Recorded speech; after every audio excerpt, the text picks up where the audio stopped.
We need to focus on the kids who are actually part of this family. That's what my father told me, days after standing on stage with his new wife and their picture-perfect children, while I sat in the back row watching a slideshow that cropped me out of our family photos. He looked me in the eye and erased me. Officially. He said it so calmly, like I was a mistake they were finally correcting. And that was the day I realized I wasn't just unwanted. I was removed. I'm Jessica Harper.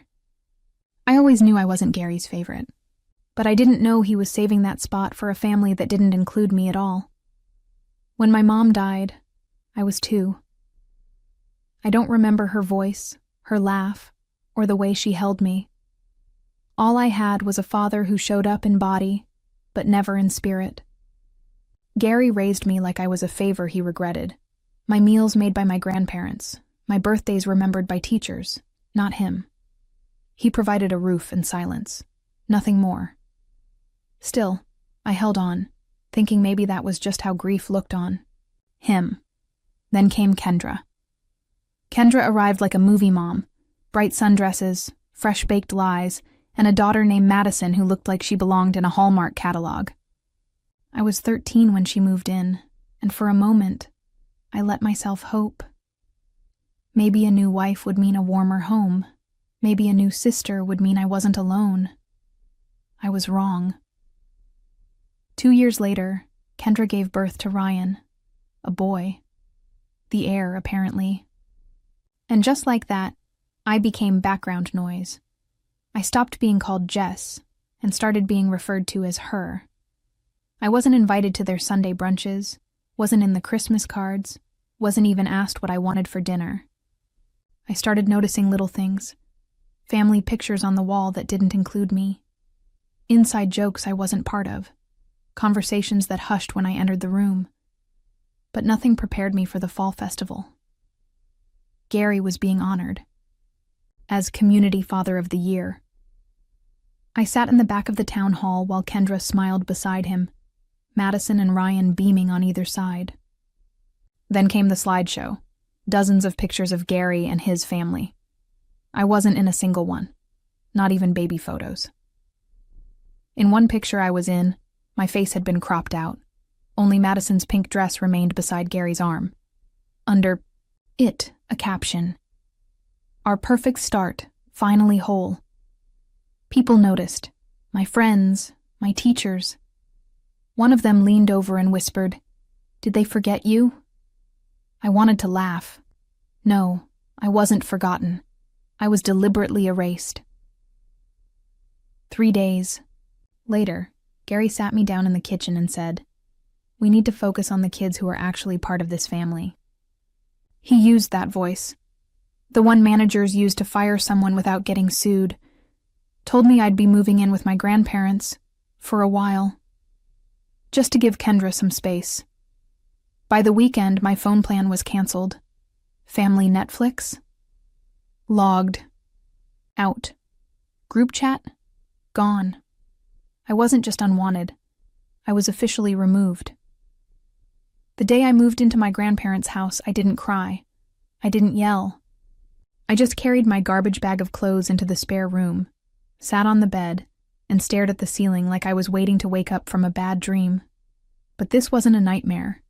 This was the new reality Gary built for me. One where I no longer existed. Their house was quiet, safe, but it wasn't home. It smelled like cinnamon and mothballs, and the floorboards sighed when you walked. My grandparents were kind, but they were tired. They had raised their daughter, my mother. They hadn't signed up to raise her orphan. So I got a job. Nights at the Waffle House, balancing greasy plates and even greasier comments from truckers, then dragging myself to school by morning. No car, no rides. Just a rusted-out bike, frozen fingers, and the quiet understanding that no one was coming to rescue me. Gary never called. Not once. No birthday text. No how's school. Not even a Christmas card. Madison and Ryan? They didn't ask about me either. I heard from a cousin that Kendra told people I had behavioral issues.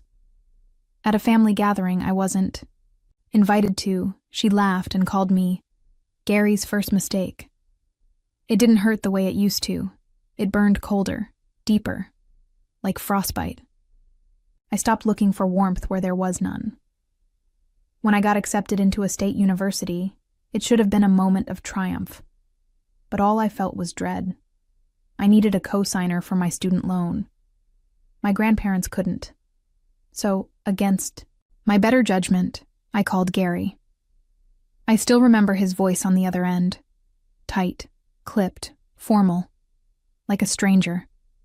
He said they were struggling to save for Madison and Ryan's future and couldn't take on more financial risk. More risk, that's what I was to him.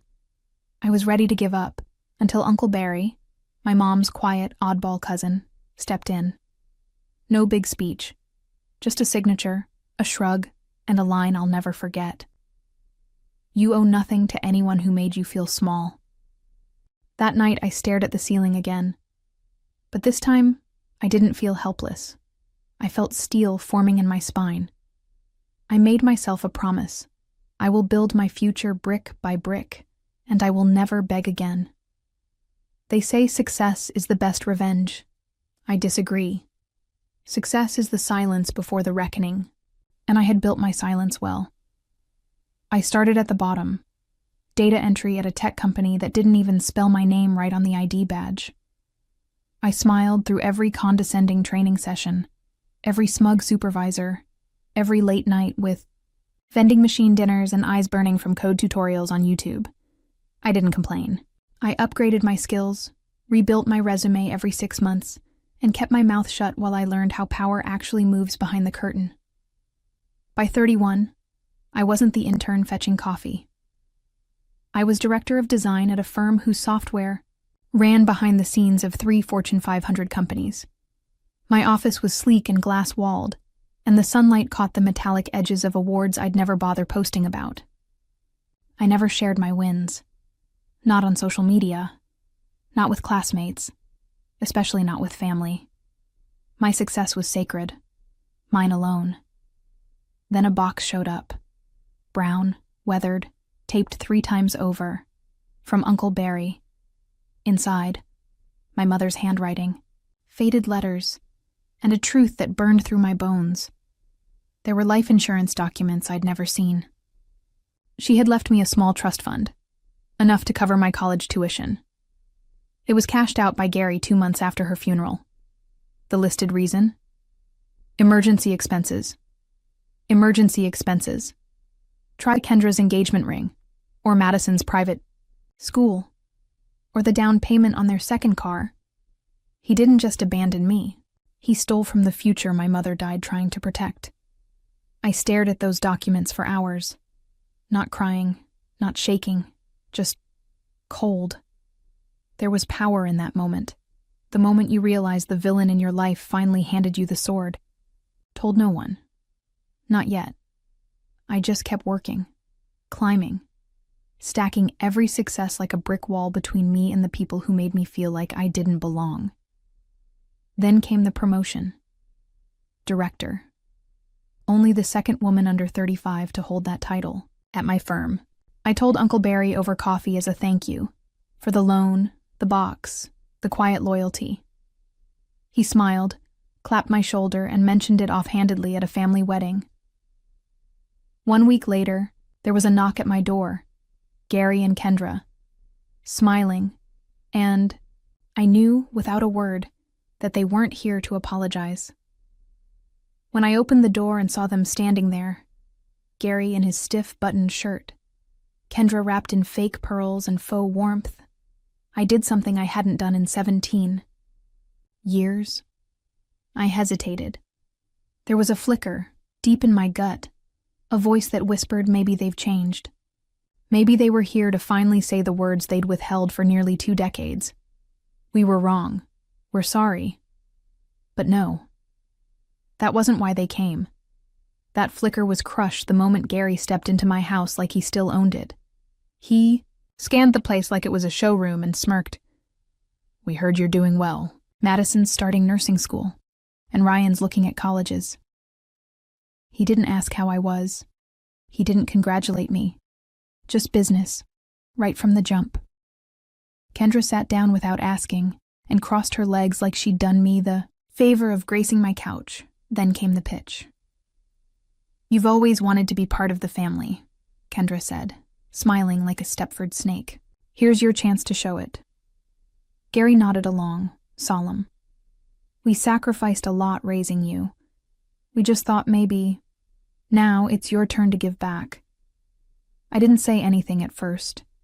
I just looked at them, their rehearsed concern, their crocodile tears, and felt that familiar chill settle over me. The one that had kept me warm while walking alone to school in the snow. The one that reminded me I survived without them. I stood, walked to the cabinet, and pulled out a plain manila folder. I let it thud onto the coffee table between us.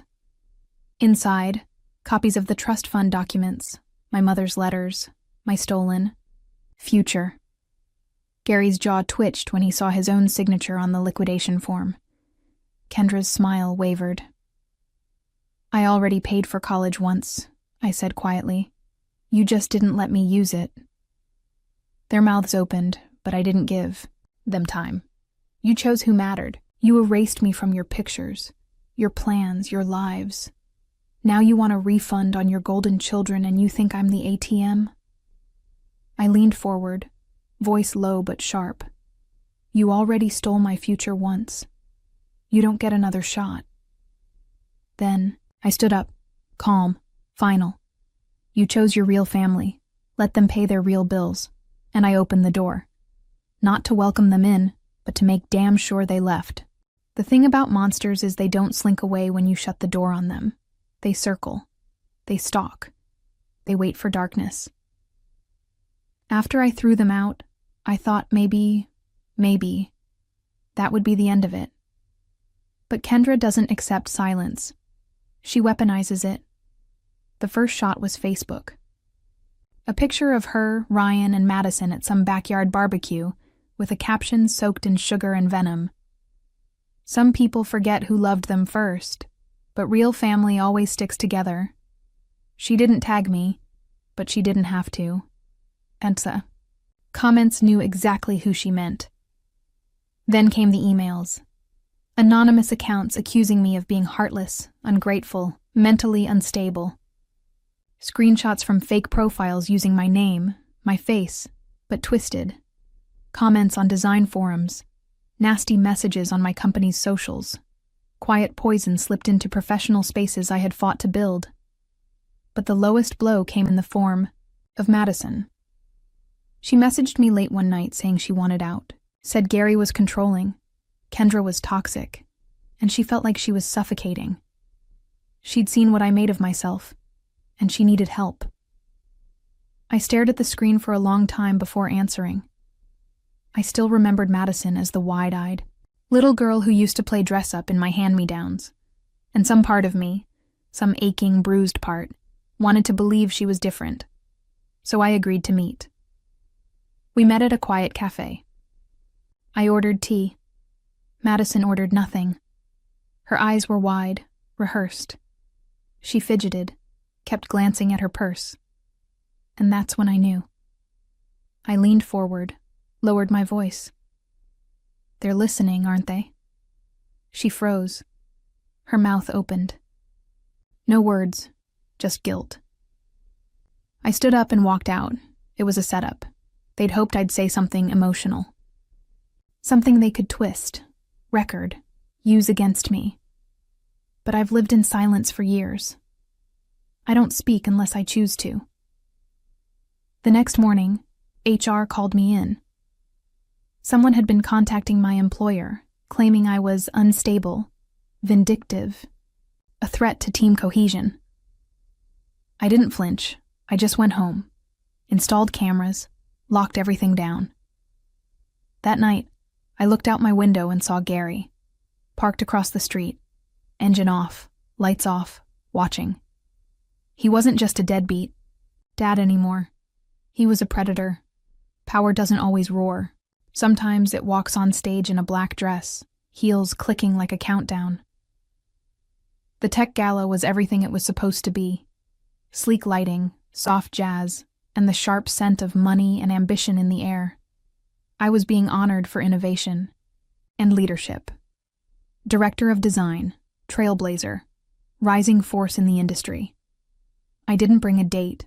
I didn't need one. My presence was enough. When the announcer called my name, I stepped toward the stage, calm and focused.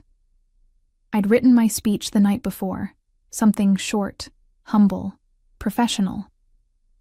But I never got to read it, because that's when the doors slammed open. Gasps rippled through the room like a dropped glass of wine. Heads turned. A woman's voice cried out, "Jessica, please!" Kendra. In a sequined mess of mascara and desperation, she charged down the aisle, dragging Gary behind her. He looked older now, grayer, but still wearing that smug, performative grief like a second skin. In his hand was a manila envelope. God knows what he'd printed, but it didn't matter. They didn't whisper. They didn't even plead. They performed. Kendra sobbed. "You can't do this to us. We're family." Gary raised his voice like he was addressing a board meeting. "This is what success does to people. She's forgotten who sacrificed for her." They didn't see the crowd recoil. They didn't hear the cameras clicking. But I did. I stepped up to the mic, adjusted it, and looked straight ahead. "You weren't at my high school graduation," I said, voice clear. "You told me I didn't belong in your family, that I was a burden. You blocked my number when I was 15 and cut me off like I was a bill you didn't feel like paying." Gasps again, but this time, at them. I didn't raise my voice. I didn't need to. My truth was a blade sharpened by years of silence. "You stole my college fund," I said calmly. "You impersonated me online. You stalked my house. You slandered me at work." They froze. A few phones came out. A few execs stepped away from their tables.